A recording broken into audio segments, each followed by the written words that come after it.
And for today's mini vlog, ayan, maaga tayong nagising today at pupunta tayo sa store. Sobrang foggy nga ngayong umaga at maaga din nagising yung mga bata kasi may pasok yung asawa ko papuntang work mamayang hapon. So kailangan mamimili muna kami ng ating groceries kasi hindi kami nakapag-groceries kahapon kasi na-busy yung mga bata sa pamamasyal at pag trick or treat nila. At ayan, maaga nga silang nagising at maaga ko rin silang pinag-breakfast. Nandito nga pala tayo ngayon sa Walmart at kukuha tayo ng mga kakailanganin natin sa bahay, lalo na yung milk at saka yung mga pagkain. Halos every week nga kami namimili ng groceries at minsan naman pag hindi umuwi yung asawa ko, nag-order lang ako sa online para mas mapibilis at hindi na kami pupunta ng store. At naghahanap nga ako ng tangerine. Gusto ko yung maliliit lang kasi para ipakain ko kay Mary kasi medyo may ubo nga siya at maganda to sa may ubo. Yan, almost $7 nga pala yung isang bag nito at malaki na at marami na rin. Nagsimahalan na nga talaga yung mga bilihin ngayon at talagang kailangan na rin magtipid ng mga groceries. Pag hindi ko kailangan, hindi ko na rin bibilhin kasi nasasayang lang at di nakakain.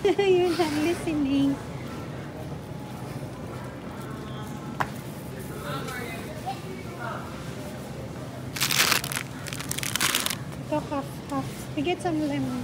At kumuha na rin ako dito ng lemon kasi minsan nagki-craving talaga ako ng maasim at nilalagyan ko lang ng salt yan at kinakain. At minsan naman yun panghalo ko sa mga ulam-ulam, kinisqueeze ko lang yung lemon. Kumuha nga pala ako dito ng rice kasi paubos na rin yung rice namin. Ito yung rice dito sa Amerika, 20 pounds yan siya.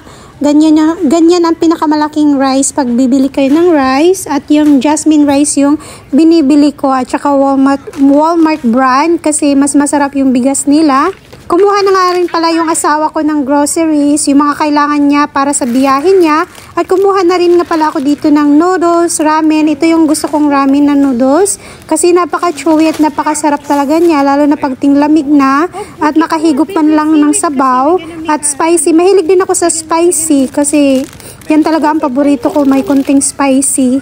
Isa nga rin to sa paborito ni Mary, yung seaweed. At sabi ko sa kanya, dagdagan niya kasi magluluto ako ng sushi bake. Kasi hindi ko pa nasubukan yan. At palagay ko masarap naman talaga yung sushi bake kasi mahilig talaga ako sa sushi. Kasi minsan, ang gusto lang niyang kinakain with ham tapos with seaweed. Talagang paborito niya yung pagkain. Yan yung mabilis na lutuan ko lang pag nagugutom na siya. Kukuha na nga lang din ako ng mantika kasi ubos na rin yung mantika ko sa bahay. Pag nandito talaga yung asawa ko, talagang napaparami yung luto ko. At pag ako lang naman talaga sa bahay, hindi ako masyadong nagluluto. Yung gusto ko lang lutuin para kay Mary, yun lang ang niluluto ko. At kumuha na rin pala ako dyan ng suka kasi minsan naubos talaga mabilis yung suka ko kasi ginagamit ko rin sa pangpalinis ng bahay. Bumili na rin pala ako dito ng snacks para dadalhin ni Liam sa school kasi nag-email nga yung teacher niya na marapit na daw maubos yung pang-snacks nila kaya magdodonate ako ng snacks nila sa school. At yun nga, naparami na naman yung bili namin at yan, mag-check out na kami. Pagka-uwi nga rin ng bahay, nagluluto na rin ako at nilagay ko muna yung mga groceries. At nagprito nga pala ako dito ng mais snacks na banana at turon. At yun, at meron din akong isda dito na nilabas kasi gusto ko prituhin sana at gawing kinilaw yung iba. At ayun, ito, dinamihan ko na pagkaluto ng turon kasi magdadala daw yung asawa ko. At meron siyang mga ngata pag nagdadrive siya kasi mahirap din yung magdadrive ka tapos gutom.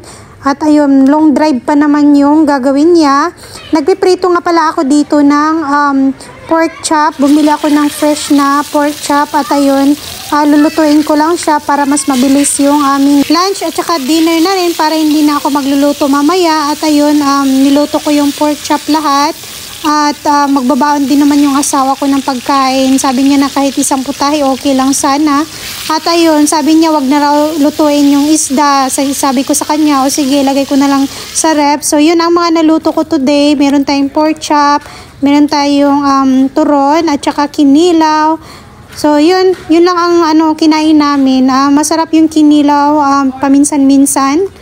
So, yun lang guys. Thank you so much. At saka kakain na kami kasi gutom na yung asawa ko. At kakain na rin ako. Bye-bye!